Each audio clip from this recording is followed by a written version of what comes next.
Today, we're going to cover how to regain power in your relationship with your wife or your long-term relationship lover the right way. Whenever you start the process of backing off and backing up in these ways, don't be surprised if you don't see her for the first time in a long time start coming your way. You just got to be coachable. Do you feel like your wife or your long-term relationship lover doesn't see the progress that you're making? Is she acknowledging, hey, I see the changes that you're making, but it's still just not enough? Or is she acknowledging that she sees the changes that you're making, she likes them, and you've had many, many wins, and you thought, oh my gosh, there's a reason to have hope now, but for whatever reason, you don't even know what happened, and she's back to being cold and obstinate, and you're not only back at square one, but you find yourself further back. Or you know what you did, and you're thinking, oh, it's just one minor thing. How could that take us all the way back to the beginning? And now the marriage or the relationship is in jeopardy again over one thing. You're starting to go crazy. She's starting to lose it. Everybody's kind of like stressed out. Nobody knows what to do. You feel like you have a few wins, but you have one minor loss, and it takes you way further back than what 20 wins took you forward. So that's why today I'm going to talk about how can you regain the power and take control the right way to constantly advance forward, to move forward in restoring or rebuilding the relationship with your wife or your long-term relationship lover. So let's get started. So number one is stop needing the marriage or the relationship. Whenever she is holding on to, she needs a separation, she needs a divorce, and you respond with that in a way that's conflicting, that's battling, that's opposing her as her enemy, where you need the relationship, you need the marriage, she's going to need the separation, she's going to need the divorce. But whenever you decide to stop being married to outcomes and choose to move forward in the masculine by being very different, and the way that you become a very different man in a relationship is by being a little bit more okay with things. This is called indifference. I want you to practice being different by choosing to be indifferent. And the way that you're going to be indifferent is stop needing the relationship, stop needing the reconciliation, stop needing the marriage. The more that you need those things, the more she's going to need the separation. She's going to need the divorce. So practice being different by being indifferent and stop needing this. When you stop needing something, she will too. She'll respond because this is you walking in the masculine and she should respond in the feminine. The second thing that you can do to regain power in the relationship is create a little bit more scarcity. So I'm going to give you an example of what I'm talking about. Right now, if you and your long-term relationship lover or your wife, maybe you guys have children together,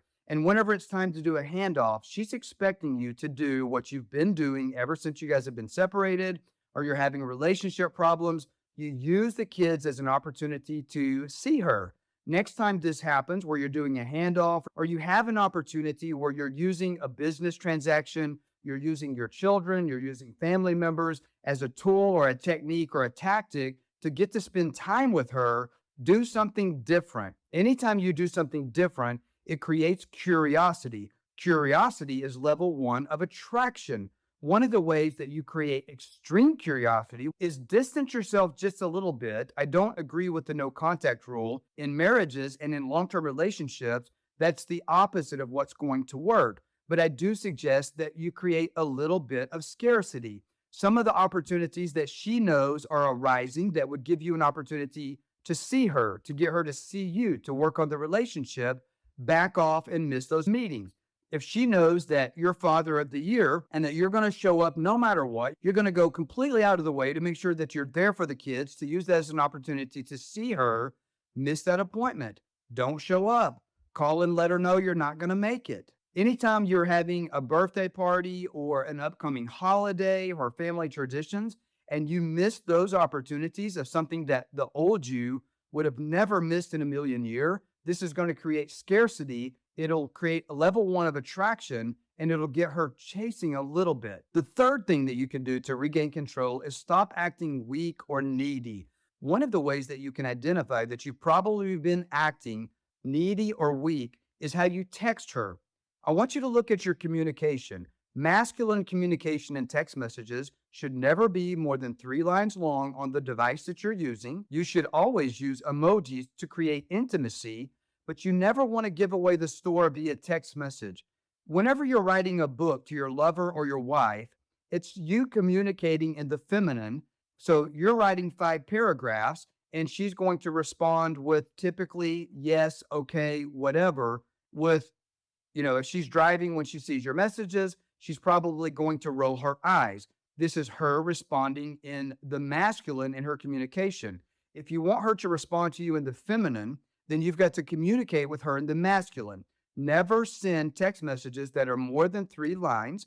And I realize that a lot of times that's not going to be enough space to create the communication, especially if she's asked you a question.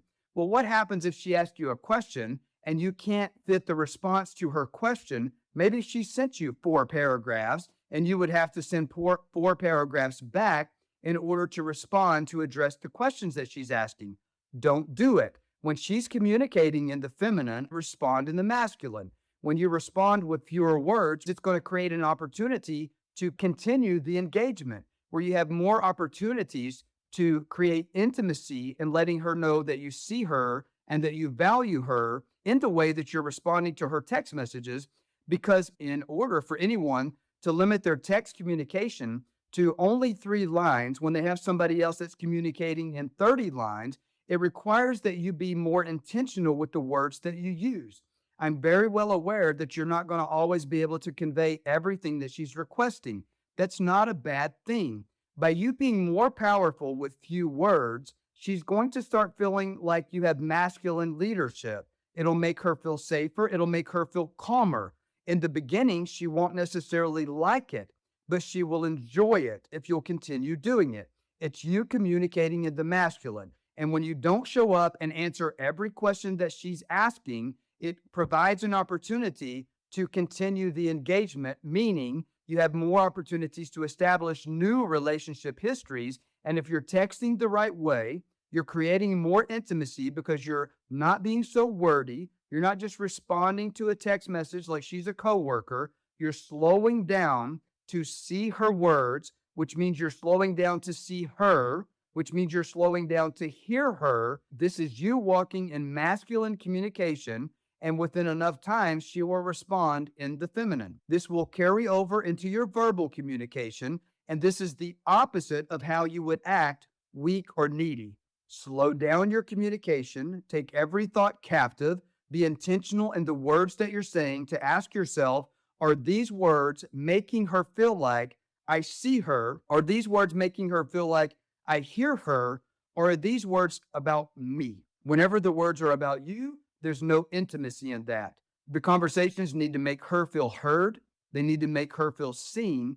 That builds mutual admiration, which will open an environment for intimacy, because it's literally telling her, I see into you, which is the Latin derivative of the word intimacy, into me see. The 4th thing that you can do to regain control of your relationship is break your old habits and patterns. Well, Denver, why would I want to do that? Well, look where they've landed you. So one of the reasons, though, that you want to do that is because whenever you do something different, it creates curiosity. So what are some things that you could do to break your old habits or your patterns? Well, there's a movie out there with Jim Carrey in it. It's called Yes Man. I highly suggest if you're working toward restoring a long-term relationship or a marriage, you go watch this. And this is a little bit of what I'm talking about. It's a pretty good movie, but it's called Yes Man, YESMAN. In the movie, every opportunity that the character is presented with, he just says yes, whether it's skydiving or bowling or jumping out of a hot air balloon or all this crazy stuff. But he's decided in the movie to go do things drastically different. Whenever you do something drastically different, where you experience new opportunities in your life, this is you walking in the masculine. It's you living your life. One of the reasons that a relationship fails is the man stops living his life. And then that puts the pressure on the long-term relationship lover or the wife to be responsible for your happiness. Go live your life, but equally and probably more importantly, live your life differently in a way that's going to make her curious.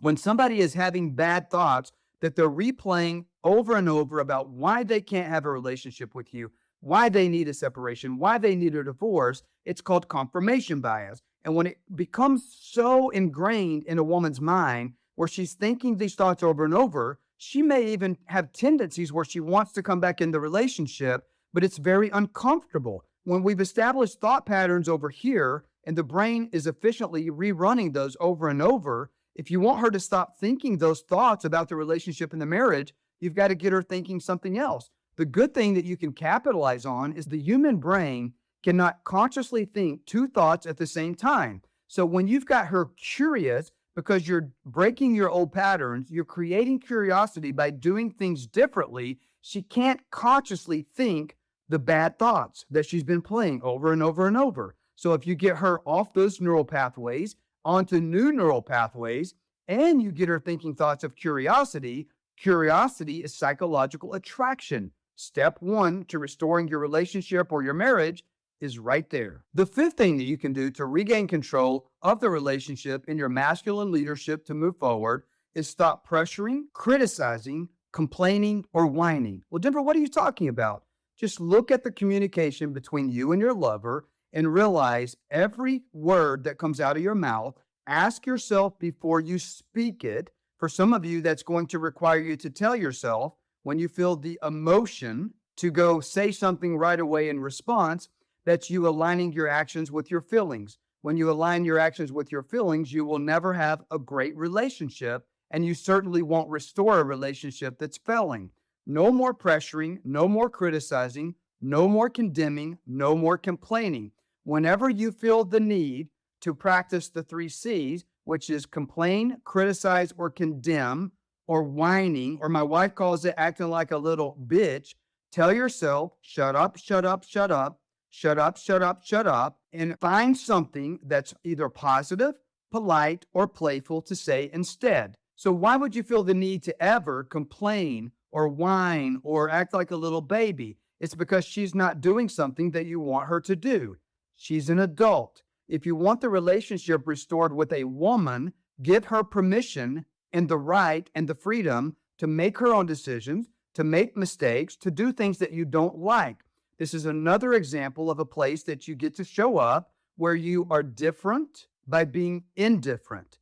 The normal thing to do in a relationship, what's normal, more normal than not in relationships, long-term relationships and marriage, is for them to fail. You don't want a normal relationship. You don't want a failed marriage. You don't want a failed relationship with your long-term lover. You want something that's abnormal. And what abnormal is a relationship that works. The only way that that's going to happen is if you become different by being indifferent and stop being married to outcomes. Step number 6, something else that you can do to take the power back in the relationship in your masculine leadership is stop acting like a little bitch. And so here's what I mean by that. Every opportunity for you to go serve her and do something for her out of the way, you give her flowers, you drive 10 miles out of the way so she doesn't have to go 1 block to go get the kids, things like that, where you're doing all these extra chores for her. You're going over and you're mowing her yard, all of this stuff that you and I both know at the end of the day, she is starting to take you for granted. And she might be on Match.com and now already have a boyfriend and be talking to him, or maybe she's not there yet. It doesn't matter. If she's not serving you back, you've got to back off and stop doing all of that stuff. It's okay to agree with negative feelings, but what's not okay is to allow her to gaslight you, manipulate you, and abuse you by continuing to go do all of these things to break your neck, to be like this super sweet guy to her, doing all of these things, and she's not serving you back in any way, fashion, or form. What you're doing is harming the relationship, because any ounce of respect that she might have had left for you is going out the window. So all of these things where you're going out of the way to serve someone that is not serving you back in any capacity, stop doing it, because it's hurting the relationship and it's leading to the downfall and contributing to the possibility that the relationship might end forever. Stop doing those things. The 7th thing that you can do is help your wife fall out of love with her negative feelings about the relationship. And the way that you do that is stop disagreeing with her negative feelings. Right now, she brings up, I want a divorce, I want a separation, we can never be together, this won't work, I see the changes that you've made, but it's just too little, too late. And what you've been doing so far is you've been explaining to her, honey, like, look at me, I love you more than anything in the life. I've dropped 40 pounds, my biceps are double, my you know what's got 4 inches longer. I've done all this stuff, my income's increased. I'm like literally the best version of myself that I could possibly be. That's not enough. When she has confirmation bias, those things are not enough. So one of the things that you can do is she's addressing her negative feelings that she is literally psychologically in love with. One of the ways that you get her to let go of those negative feelings is that instead of being on the opposite side of the field here, on the opposite side of the battlefield, and she's like, we can't be together. And you're like, I believe we can.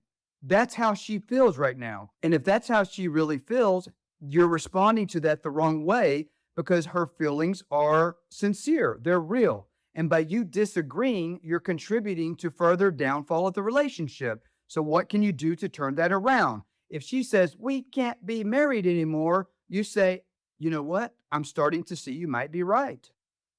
I've been looking back on things I'm thinking about. I'm starting to see you. I'm starting to hear you. Maybe it is too little too late. Maybe we were getting back together way too fast. Maybe it was getting way too serious way too fast. Maybe we never could be happy together. Maybe you're right. It's not my preference that we get a divorce. It's not my preference that we get a separation, but I'm starting to see your point. Start agreeing with her negative feelings. But listen to me. Please don't just go and say, well, you're right, you're right, you're right, because that's going to create a lack of intimacy, and she's just going to roll her eyes, and that's going to backfire. It's not just enough to say you're right. And I'm not telling you to agree with everything that your spouse or your lover is asking you to do. If she says, hey, I want 100% equity in the home, you would be foolish to do that. But what I'm talking about is agreeing with her feelings that are real. I think we can never be restored as husband and wife. You know what? It's not my preference, but I'm starting to see what you're saying because we've been trying to make this work for 6 months now and it's not working. So I understand what you're saying. You say, I agree with your negative feelings, and you put a good name on those negative feelings by explaining why you agree with the negative feelings. Last but not least, I think probably one of the most important things that you can do right now that's in line with restoring your masculine leadership and regain control that the direction that the relationship is heading in is act perfectly happy about everything as it is. So far right now, you have expressed extreme emotional displeasure in the direction that she's leading. Right now, you're on a train and it's heading toward separation forever. You're on a train, she's driving it, and it's heading toward divorce. And you're screaming as a passenger, I don't want to go there, I don't want to go there. Start being cool with the ride. I'm not telling you to agree to stuff that you don't want legally in a divorce case. I'm not telling you to get a piece of paper notarized, giving away your retirement and your life savings. I'm saying when it comes to stuff that at the end of the day, it's just feelings. You think you need the relationship. You think you need this woman. Guess what? Those thoughts are the reason you don't have the relationship, and they're the reason that you don't have the woman because you're verbalizing it. Out of the overflow of the heart, the mouth speaks. And whenever you're speaking your feelings, instead of speaking the words that need to be spoken, which are aligning your actions with your goals to restore this relationship, you're speaking your feelings, and whenever you speak your feelings, it's never going to be in line with the goals to have a wonderful marriage, to have a wonderful long-term relationship. And when you're facing divorce or separation, it's going to contribute to it going further. Start being cool with the status quo. Be okay with things as they are. Be okay that she wants to keep the dog at her house, that she wants to have Thanksgiving at her place, or you do the birthday at the park. Stop being married to outcomes. Maybe you were supposed to have the kids on Thursday night. She calls and she's like, hey, something come up, blah, blah, blah. It's like a major inconvenience. The old you would blow a head gasket. The new you should say, wow, I just got the night off. I'm going to go down to the theater and watch the new Twisters movie. I'm going to enjoy my freedom. Right now, you're not enjoying your freedom. You can't possibly be okay with everything as the status quo because you're so addicted to what you think you need, which is the reason that you're never going to have it. Let go of outcomes. Go enjoy your life. Enjoy your freedom. And just be the cool guy that's cool with like whatever. Again, not telling you to agree to legal stuff in writing, but I am saying lighten the F up. Just be the cool guy that's positive, polite, and playful, and enjoy the opportunity when you have company with her. And whenever you don't, be cool with that too. Whenever you start the process of backing off and backing up in these ways, don't be surprised if you don't see her for the first time in a long time start coming your way. Now listen, if your wife or your long-term relationship lover has extreme confirmation bias to the point that you've done all of these things and it's like, you know that she still has feelings for you and you definitely still have feelings for her, but she's telling you it's too little, too late. Listen, we have a program called the DivorceStoppers program.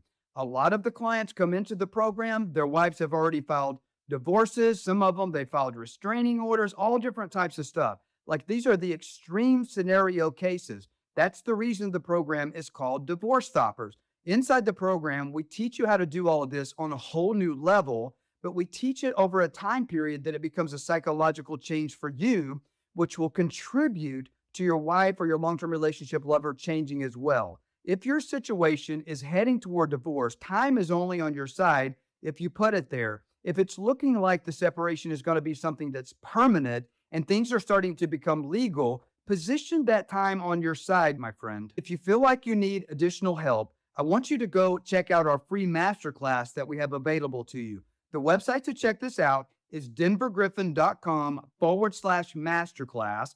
That's denvergriffin.com, and click on Yes, Help Me Save My Relationship. Once you go through that masterclass, for a lot of you, that might be exactly what you need to get things turned around.